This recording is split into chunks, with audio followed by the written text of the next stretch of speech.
So when we ask someone, are you okay really?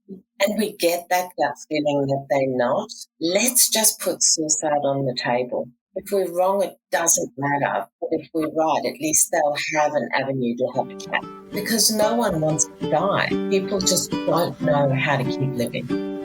This is episode 109. I am so happy that you're here, and thank you for joining my show, your coach, Helen Yuskovic. I am on a worldwide mission to help people get confident in putting themselves first, because I used to put myself second my whole life. And because of that, I experienced every unhealthy relationship possible. An unhealthy relationship with myself, my health, my wealth, my intimate relationships, my family, my friends, and my career. I'm now living in an abundance that I used to just dream about. So I want to pave the way for you too. It's time, guys. It's time that you live in the life of your dreams as well. So let's take a step towards that right now. Here's subscribe to my podcast on your app now so that you always tune in to my new episodes. Here we go. All right. Welcome back to the show, everybody.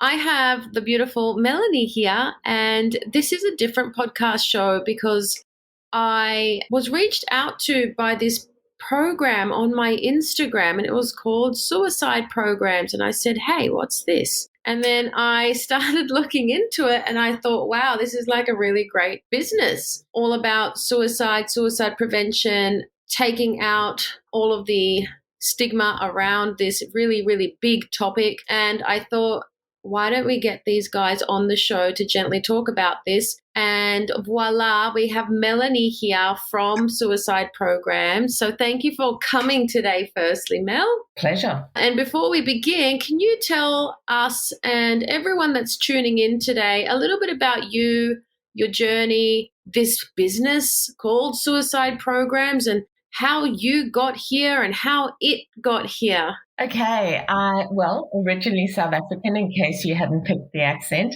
When I came to Australia, I had a law degree and needed to do something a little bit different because my degree wasn't accepted. So went and did some counselling voluntarily and loved it.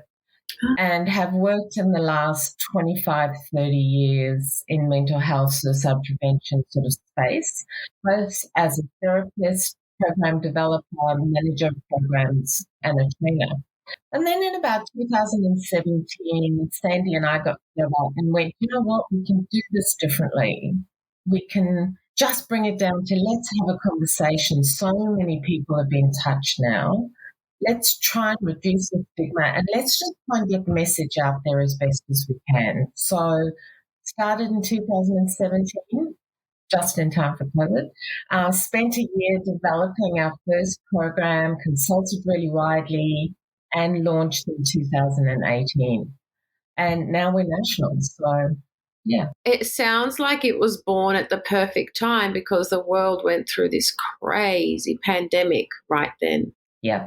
Yeah, and I don't think we're out the other end of it yet from a mental health perspective. Definitely. So, yeah. I do personal training as well, and I have noticed still to this day, people are still not back to their energy levels that they used to have, the motivation and the drive that they used to have, and it really has affected everybody much bigger than what we even thought.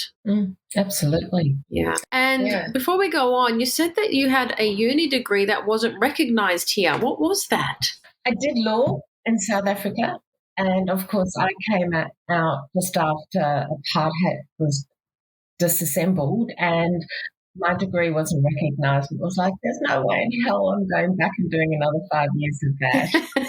So volunteered, found my sort of niche. I probably would have been a shocking lawyer anyway, and sort of stepped into the field of counselling and social work. What a beautiful story. But yeah, that's what I was thinking. You would have put all these years into this degree and then all of a sudden you come here and we're like, no, sorry. Wow. Well, good on you for just keep on going. It's such a really brilliant trait that you have that I can see in you. But I'd love to bring a little bit more awareness around this topic of suicide, of the discussions. Can you just let us know what right now is the latest information that you have regarding this, or any statistics that you'd love to share with our listeners around Australia or the world? Sure. And Helen, just before I do, I've got all the figures here, but before I go through them, I do want to just acknowledge that every single number I'm going to quote is a loved one, somebody has lost, and just that ripple effect of suicide. So just really want to acknowledge what these numbers actually mean. Yeah, and just when you said that, I just got goosebumps all down my body because, yes, this is a loved one. Yeah. Well, they say now that about 85% of Australians have been touched in some way. 85? Either through their own. Yeah. Wow.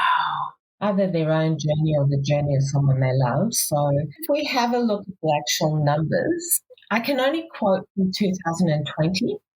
Because Australian Bureau of Stats sort of releases figures every year for the year before in October. So this month we'll get last year's figures. But in 2020, 3,138 people died by suicide, which that's in Australia.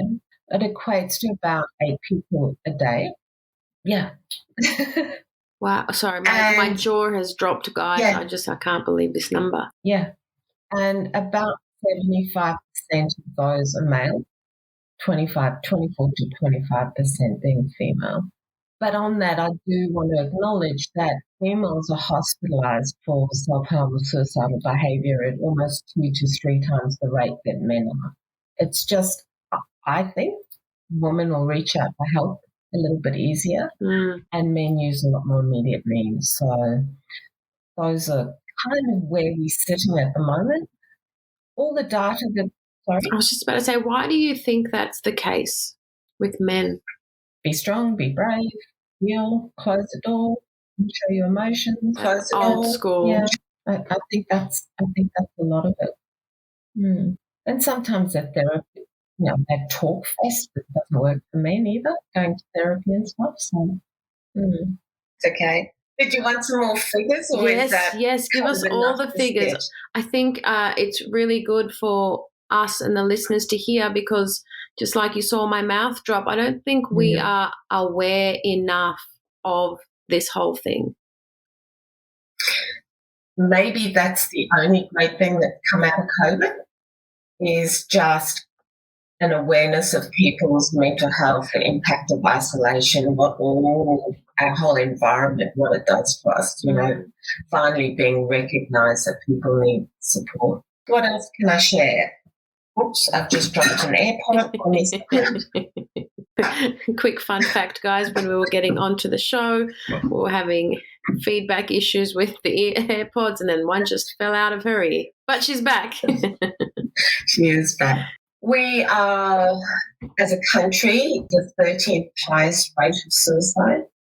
But if we acknowledge our First Nations people, they sit at the 5th highest rate of suicide in the world, 2 to 3 times higher than people in the country that don't identify as Aboriginal or Torres Strait Islander.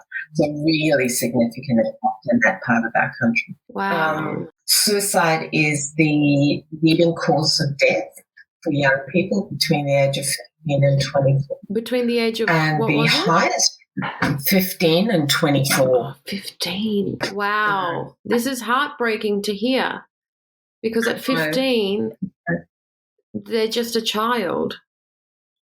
Yeah, so I work as a coach, as a mindset coach, and a lot of parents have asked if I would coach their children. And when I first started, I said, I don't coach children, but I'm happy to help your child if I can, if, therapy isn't working. And I would say about 80% of the children that I coached were suicidal. And my heart used to break because I would think, you're perfect how you are. Your life is great. And there's all these outside influences that are making you feel this way. which just made me so upset. So that's why I really wanted to bring you guys on the show. And I know we're getting into heavy topics, but I will lighten the mood with your very first curveball. Mel, are you ready to play? Sure, go for gold. Mel, what is something that most people don't know about you or something interesting about you? I have just bought myself a yacht and I sail extensively, and I spent most of my childhood sailing the world. Oh, wow. Yeah. I would love to see the picture of this yacht. That's so exciting. Yeah. That's so good. All right, let's dive back into this conversation. I just want to ask once more if there's anything that you feel that me and the listeners should be made aware of when it comes to suicide prevention. I think for me, if I can get one message across, it would be you don't need to be mentally unwell. We used to associate suicide with mental illness. Mm-hmm. Absolutely, mental illness gives us a vulnerability, makes life even more challenging, but suicide can touch anyone. It's really about a loss of hope, you know. So if we can get the message out that anyone can reach a point where the pain's too much to carry, you know, anybody can be vulnerable. How do you look after yourself with this sort of a job? I think every job brings its own challenges. I feel extraordinarily blessed. I know, we say things like that quite frivolously, but I feel so blessed to do the work I do. I get to step into spaces in people's lives that often aren't disclosed to others. I get to see people moving forward. I love it. I absolutely love it. Wow, and it makes me really grateful for my life and what I have. That sounds so beautiful. So we'll get into everything that you offer, because I feel like this might be really valuable information for the listeners. But let's just talk about suicide a little bit more, just so that we can have some clarity or some guidance, because I know that a lot of people wouldn't have the tools or the skills or the knowledge of what to do in a situation. And as you said, people don't have to be mentally unstable. So what are some of these warning signs and how can we help someone? We use a little acronym called FACTS. FACTS? Yep. So FACT stands for feelings, actions, changes, talk, or situation. Okay. And I think if we want to help, I think it's about looking at somebody holistically. What are they experiencing? What are they doing? What aren't they doing? What's different? What are they saying? What aren't they saying? And we never get the whole jigsaw puzzle, right? But if we get a couple of pieces that worry us, can we just pick them up and go, hey, I've noticed this. I'm worried about you. What's going on? To start that are you okay conversation. Being brave enough, I think, to step into that space. Yeah, I love that. I'm that annoying person that loves to go deep with people. And so if ever I have this gut feeling that, you know, there's something that might be, that isn't revealed, I'm always that person that's like, but how's your heart? Not how are you? How is your heart today? And always when I meet people and have conversations, and I think this is why I'm a coach, the first thing that they say is, oh my God, I just told you my whole life story. And I was like, and I'll probably forget it tomorrow, but how good do you feel? Because it's so nice being able to reveal things to someone in a safe container and not feel judged. And we live in a world that's so busy. No one's got time, you know. I mean, if we can give people our time and get them to tell us about their heart, that's 90% of what we have to do. So beautiful. So I think a good takeaway, guys, if you're listening, is to actually ask someone how they are really, and to take it seriously and into consideration that this person may have things that they're not revealing, and they may have things that might be stressing them or building up. And yeah, I'm one of these huggers, Mel, and so I hug everyone. So yesterday was my birthday and I got to everywhere. I went to my training facility where I train myself, and I walk in and people just come and hug, and I hug, and it's just natural now. And when I put my own training sessions on last night, everyone came and gave me a hug, and the little kids gave me a hug. And I just feel like it's such an important thing to just keep showing love to people.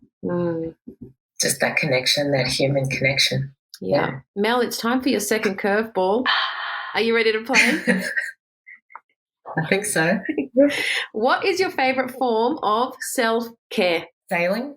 I do a fair bit of yoga. Yes. And just taking time, just, even if it's only for a minute or two, just going and standing outside, just taking a breath, and I do love connecting with loved ones. We love a chat.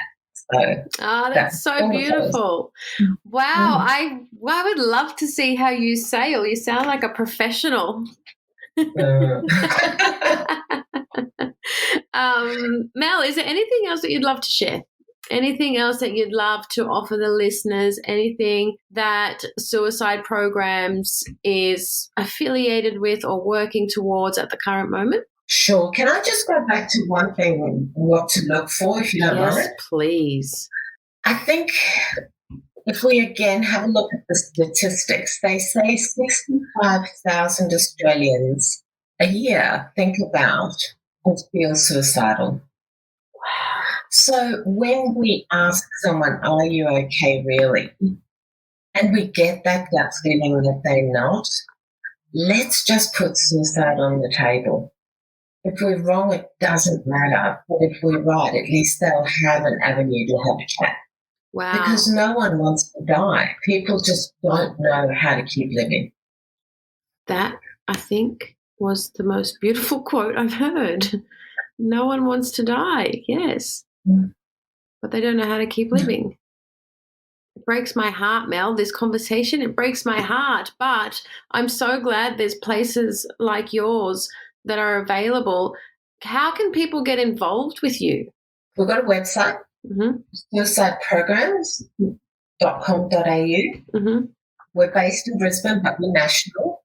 And we have an absolute array of programs. So we have a full-day program where people can learn how to walk someone all the way through to a safety plan.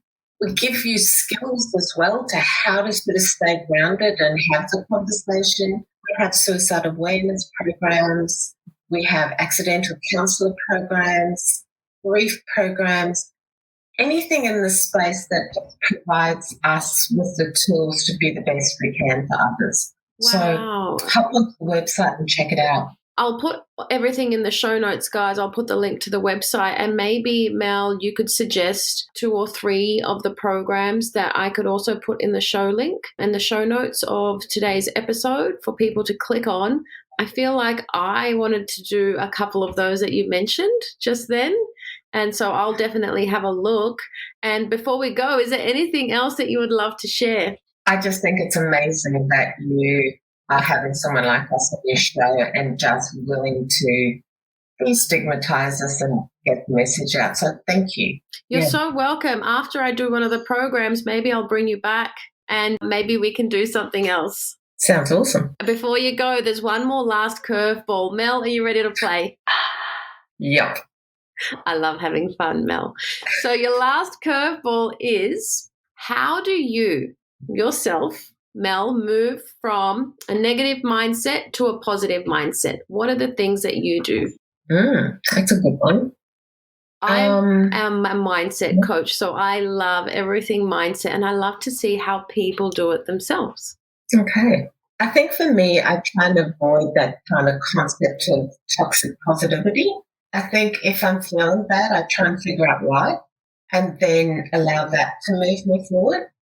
I am really grateful for my life and where I am and what I do. And not that I compare, but I think sometimes just reflecting on how lucky we are compared to so many others can shift us as well. So that's an exercise. Perfect.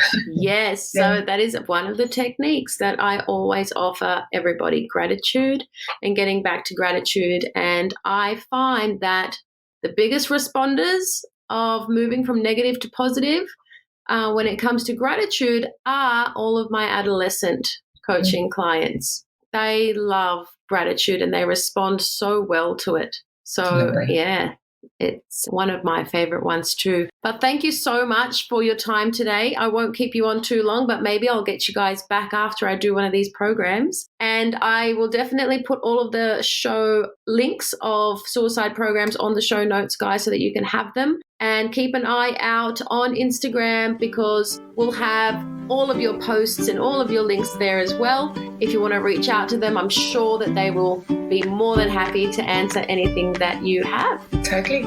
All right. Thanks, Mel. No problem, Helen. Take care. Thank you times infinity for spending time with me. It really means a lot. Putting yourself first will really help escalate your goals, your dreams, and I love being on the journey with you. So make sure you come and tell me on my Instagram at Whole Health, which is HOL_health, and comment below this podcast photo to share your thoughts on my show today. And if you enjoyed it, please leave me a 5-star review on iTunes or Spotify so that I can keep bringing amazing value to you. I'm sending you truckloads of love, power, and joy. Bye for now.